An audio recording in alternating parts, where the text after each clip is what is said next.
Jay here from Stretford, Paddock. This is it. This is the big one. Manchester United versus Aston Villa. Joining me is Angelina Kelly. How are you doing, Angie? Okay? I'm good. Who would have thought Aston Villa would have been a big game this time last year? They're all big, but this one takes on a new meaning because Erik ten Hag is under the cosh. We've just lost to West Ham. We've had a poor run of results. Yes, we had the draw at Anfield, which felt like a bit of a positive one. Well, a very positive result. We lost to Bayern Munich, knocked out of Europe. We lost 3-0 at home to Bournemouth. It hasn't been great. And you do wonder how many more defeats this manager can survive, because we've had so many losses this season. I mean, I think, is it 13 losses so far? I'm almost losing count. Not great. Do you feel like this match at home, if he were to lose it, do you think that this could be him gone, or do you think that I'm being a bit melodramatic even asking that question? I understand where you're coming from with it, and it's a tough one because I don't want him to go. It's not like I'm sat here because I'm sick of being on this merry-go-round of like managers coming in, we get hopeful, it all, you know, messes up and then they leave and blah, blah, blah. So I don't want him to go. Aston Villa, you know, like I said, this time last season you wouldn't have thought it, but this is a game where, unfortunately, you kind of, you know, Aston Villa are the favourites at the moment, you know, based on form. So it's a tough one because I guess if they were to lose this game, you would think, well, you know, Aston Villa have been far better than Manchester United. So is it one of those where you kind of let it slide? But I'm probably in agreement with you. I feel like if this is a loss and a terrible loss and more disappointment at home, I wouldn't be shocked if they do finally pull the plug. Yeah, unfortunately, I kind of agree with you there. I think with Sir Jim Ratcliffe coming in, Erik ten Hag might be in a bit of trouble. I personally want to see him being given to the end of the season regardless. I think just give him to the end of the season, let the players know and just say, look, this is a manager who's here to the end of the season, and this season almost feels like it's becoming a write-off anyway. So you just go, look, stay to the end of the season, try and turn it around, and if you don't, then we can review it at the end of the season. If you do, then fantastic. Well, either way we can review it, but at least then you can say, okay. And I kind of think he deserves at least that after last season's positive performances. I don't see the point in getting rid of him at this point. You know, when like with Louis van Gaal and Jose Mourinho, part of the problem with Louis van Gaal was, other than the fact that football was atrocious, was you knew Jose was there. He'd been sacked from Chelsea. He was there. He was waiting. He wanted the United job. A lot of United fans wanted him. He'd had success. He'd won multiple Premier Leagues. It was like, this guy, double Champions League winner, he's waiting in the wings. There doesn't feel like there's someone waiting. No. And the people that are waiting, I don't want, i.e. Graham Potter. Graham Potter. Well, it was Graham Potter, and I can't remember the other manager that was linked. We had a couple of other managers that have been linked with us, but none of them have really excited me. And I think the one thing about Graham Potter is, when I saw that story being reported, we were covering it, and then people even who'd been associated with that story were messaging me going, there's not much in this. Right? So I don't think the Graham Potter one is true, but we'll have to wait and see. I want to talk about Scott McTominay. Now, I feel like we're digging out Scott McTominay a little bit, because we talk about him a lot on the channel recently, and it's not his fault, because he has scored 5 Premier League goals this season, and you know, he's got some important goals in big wins as well that have mattered. The Brentford game, you look at that, the goal against Sheffield United, and obviously the brace against Chelsea. But I think he started, or he's played a full 90 minutes in something like the last 10 Premier League games, and he scored in one of those games. Now, it was a brace against Chelsea. So it's not like he's been very productive. And the issue I've got with McTominay is you're kind of moving Bruno back further down the pitch to accommodate McTominay. Bruno's not contributing assists anymore on goals, really.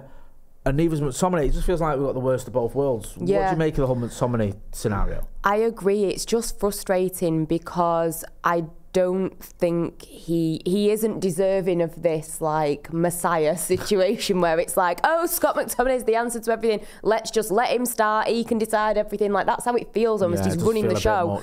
You know, I will say as captain, I thought he spoke very well and all that type of stuff. You know, fair enough, but nothing warrants him being so high up the pecking order, I don't think. And I totally agree with you. Bruno is just missing in so many situations now. Like, think of how key his assists have been, and we're just not seeing anything through this. We're not getting the best, like you say, out of multiple players, and I just don't see the point. How someone can go from the summer being rumoured to however many transfers, and now he seems to be a key person for Ten Hag. It doesn't make sense to me. Like I say, like you say, don't really want to be digging the guy out, but he's just not effective. Just because you've had 1 or 2 good games does not mean that you should be running the show. No, I agree. I mean, it just feels like we're altering everything and it's affecting everything else to accommodate McTominay, because Bruno's moving deeper. We're also leaving Mainoo a little bit exposed because he's been on his own in midfield. We saw the mistake against West Ham. I'm not blaming Scott McTominay for that mistake. No. Yeah. But you've got a youngster who's 18 years old, almost on his own in a holding midfield role, against strong midfields at times, because we've moved everything around. And to me, it doesn't make much sense. I could understand it. If Scott McTominay said scored 10 Premier League goals this season, I'd be like, all right, I agree. You do that because he gets you the goals. Or even if he got, say, 5 goals and another 5 assists. But he hasn't. There's no method to it. Yeah, and it just feels very, very strange. And also, listen, United fans can be wrong about things, but it feels like the vast majority of United fans are looking at these games, looking at the tactics and this idea of this midfield with McTominay and Bruno and everything, and they're all going, this doesn't make sense to me. Yeah, the one that the person that doesn't see it is Erik ten Hag, who's obviously the man that picks the team. Yeah. It just baffles me, and I think it's worrying because before the West Ham game, we were all questioning it. And after the game, we're going, well, look, what we thought was going to happen happened. We just got overrun in midfield. We didn't have a foothold in it at all. Bruno was ineffective. Somebody didn't really do anything. Kobe Mainoo was left all on his own. And it's like, it's becoming a little bit too predictable. Yeah. Talking of predictions, give us your predicted 11 for the visit of Aston Villa. Now, obviously, this is what I think he's going to do, not what I would necessarily like to see. But obviously, Onana in goal, Wan-Bissaka, Johnny Evans, Raphael Varane hopefully should be back from illness. So we don't know, what the status are. Yeah, and Luke Shaw, who I think was good in the West Ham game. We saw some really good moments from him. First half, I thought he was very good. Yeah. McTominay will be there. I wouldn't personally have him there, but I think he will be there. It is predicted. The main thing with the chance with West Ham, I'm thinking, is he maybe going to drop him? Could that have affected him a little bit? So that's why I've put Amrabat in. This is kind of what we saw with Bayern Munich with the midfield. Again, not saying that was effective, but maybe he might drop him out. So that's why I've put him in there. Bruno Fernandes, and I think Anthony, because Anthony just seems to keep getting into this team. Marcus Rashford, just because Garnacho was not on his A game against West Ham. Maybe he needs a little bit of a rest. Time to bring Rashford back in. He's not that effective coming off the bench, let's be honest. So let's start with Rashford and give him the opportunity to see what he can do. And Højlund up front, because we need a Premier League goal from him. So yeah, that's what I've gone with. Not all of it is what I would want, but that's maybe what I'm thinking Ten Hag could go with. No, it is predicted, and it makes sense because you've picked players that are his favourites. Anthony, McTominay, players like that. I understand the point about Garnacho. I don't think he's been effective recently, and I do like him off the bench, and I don't like Marcus off the bench. So it all makes a lot of sense to me. The one we don't know about is Varane, but if he's fit, he seems to be back in Erik ten Hag's good books. My team is very similar, but there are some changes. Now, I've gone with Reguilon at left back and Shaw at left centre back. He kind of shifted it to that. I brought Varane in if he's fit, obviously. The only reason I dropped Evans, not because I think the performances deserve it, just because of his age. I think, does he need a bit of a breather because it's 2 games in pretty sort of quick succession. I hope he sticks with Mainoo because I don't like the idea of dropping someone, a youngster, after they've made a mistake. I think it can get in their heads. I agree. You think, I've been dropped because I've dropped a clanger at West Ham, and it shouldn't be the case. Yeah, I feel like Erik ten Hag, because this is almost, to me, it feels like last chance saloon. He's got to change his midfield, and I think he's got to go with 2 holding midfielders, and I think those 2 holding midfielders have got to be Amrabat and Kobe Mainoo, and I don't think you can find room for McTominay and Bruno Fernandes, and I wonder whether he might just feel like now is finally the time to drop McTominay. It's debatable. He probably won't, but I'm going to take a punt on it and go with Bruno. Rashford for the reasons you've mentioned, and Anthony for the reasons you mentioned, and Højlund for the reasons you've mentioned as well. Get involved in the comments in the chat. Let us know your predicted 11. Also, give us your predicted scores. Film yourself in landscape. Send it to paddockmatchday@gmail.com. 30 seconds, your predicted scores, and we'll use them for the pre-match build-up for the watch-along. Aston Villa, smashing it, yeah? You can look there, after 18 matches, 12 wins, 3 draws, 3 losses. Very good. Big wins as well against Arsenal, against Manchester City. Away from home, not as emphatic, but good as well. He had a big win against Brentford as well. Bit of a disappointing one recently against Sheffield United, though it's not the end of the world for them. They're certainly playing good football under Unai Emery. Do you feel like, I know this might sound really strange, right, but I'll ask you, do you feel United go into this game as favourites?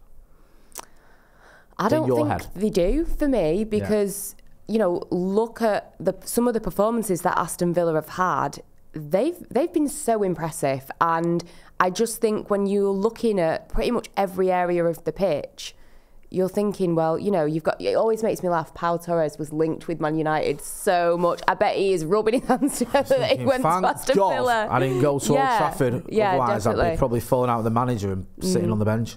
Yeah, I mean, defensively they look good, and at the end of the day, they're scoring goals. Ollie Watkins this season has got 9 goals and 8 assists. Now, maths isn't my strong point, but I think that's about 6 goals and 4 assists more than our entire front three. Yeah. Or something like that. It's ridiculous how much we've struggled in front of goal. And how well you know Ollie Watkins has done, and he's been consistent. Ollie Watkins. If you look at his career trajectory over the last 4 or 5 years, you know, from Brentford to Villa, he's done very well. Don't forget, on the 28th, by the way, we're going to be in Dublin. Me, Howson, McCullough, Joe, and Wes Brown. There's a link in the description. There's still some tickets left. Get over there. We're going to have a live event. We're going to meet all you guys. We'll have a drink and all that. We'll have a bit of a Q&A and a chat. Wes Brown will be like a live podcast. It'll be good stuff. Uncle Webby's going to be there as well. So do join us. Ange, with everything that's been said, give us your score prediction. I hate this because I hate being negative, but I just don't see, for the Ollie Watkins reason alone, I don't see us winning this game. That's what makes them the favourites, because they can score goals and we can't, and that is what wins you or loses you a game. So I'm going to go, I think Aston Villa are going to win this one 2-1, and it pains me to say that. I always like to be positive, but I'm just not feeling positive, I'll be honest. So yeah, 2-1 Aston Villa for me. I kind of agree with you. I just don't see any light at the end of the tunnel at the minute. But I'll go 2-0 United. Yeah. Sack it. I'm just going to... Why not? That's my heart speaking, not my head. Yeah. So I'll go 2-0 United, and you can all remind me of how wrong I was after the inevitable loss. Ange, always a pleasure. Yes. Thanks for coming on the channel. Thank you. Go and check out Angelina Kennel on the socials. Don't forget as well, if you can get to Dublin, get down to Dublin. Plus, we've got the 12 days of Paddock going on. Extra content on the members section, and you can win some prizes as well. We've given away PlayStations, a big cash prize and all that stuff. So get involved in the 12 days of Paddock. This has been the review. No, it's been the preview for the Villa game. Thanks for watching.